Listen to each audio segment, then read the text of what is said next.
Pärast nädalapikkust sahvarit istusime rongi peale ja liikusime põhja poole, eesmärgiga jõuda Egiptusesse, täpsemalt kuningate orgu, kus pidime kokku saama vanaisaga, kes seal väljakaevamistel osaleb. Kaugel paistis Niilus. Ema ütles mulle, et see on mitu tuhat kilomeetrit pikk ja ma arvan, et meie 2-päevane rongireis saab enne otsa kui Niiluse jõgi. Rongis oli väga palav ja õhk vaevu liikus. Kandsime heledaid rõivaid, et päike ülearu liiga ei teeks.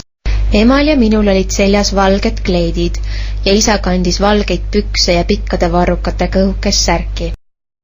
Märkasin kaugemal põldudel töötavaid inimesi. Isa, miks siin kevadel vilja koristatakse?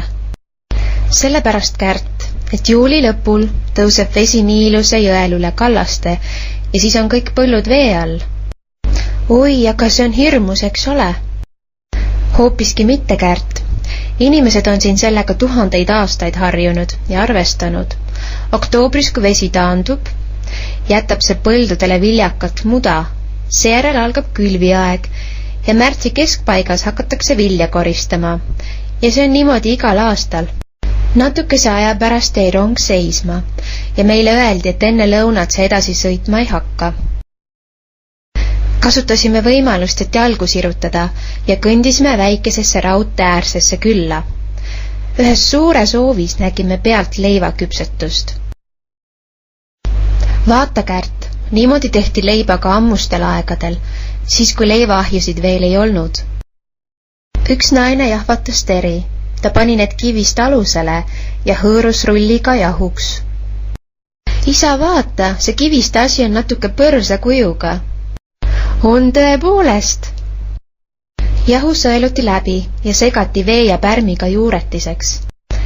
Teine naine sõtkus tainast ja vormis nendest pätsid ja pani siis need päikesekette kerkima. Natuke eemal põles lõke, millesse oli kuumenema pandud koonusekujulised savinõud.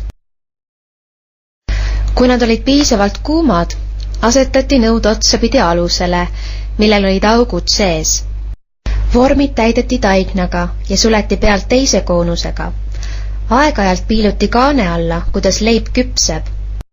Lõpuks oli leib valmis ja me ostsime mõned tee peale kaasa.